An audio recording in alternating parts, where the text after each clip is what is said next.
ہمارے اکابرین کو اللہ کریم نے کمال کا ذہن عطا کیا تھا اور اپنے مد مقابل کو دندان شکن جواب دیتے تھے، عقل ٹھکانے آ جاتی تھی ان کی۔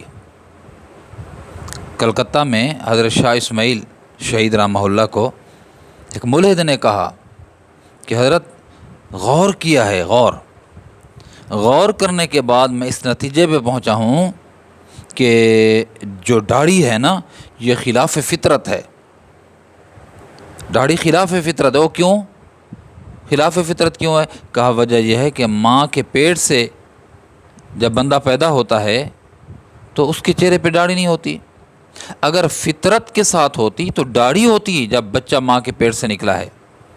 حضرت نے فرمایا یہ کوئی بات ہوئی کہ ماں کے پیٹ سے نکلتے ہوئے داڑھی نہیں ہے، لہذا یہ خلاف فطرت۔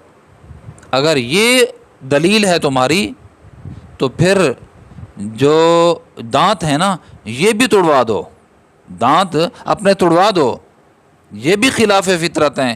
کیوں حضرت؟ فرمایا کہ جب بچہ ماں کے پیٹ سے نکلتا ہے اور تم ماں کے پیٹ سے نکلے ہو، تم بھی تو بغیر دانت کے نکلے تھے۔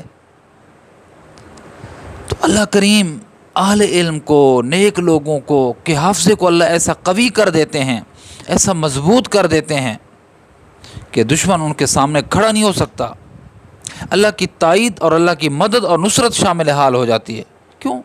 کہ اللہ کے لیے ہو رہا ہے، اللہ کے لیے یہ ہو رہا ہے، تو پھر اللہ اپنے بندوں، اپنے محبوب لوگوں، اپنے اولیاء کو تائید دیتے ہیں، سپورٹ کرتے ہیں مکمل کہ یہ میرا ہے، کہیں شرمسار نہ ہو، یہ میرا ہے، کہیں گناہ کا ارتکاب نہ کر بیٹھے، حفاظت کرتے ہیں۔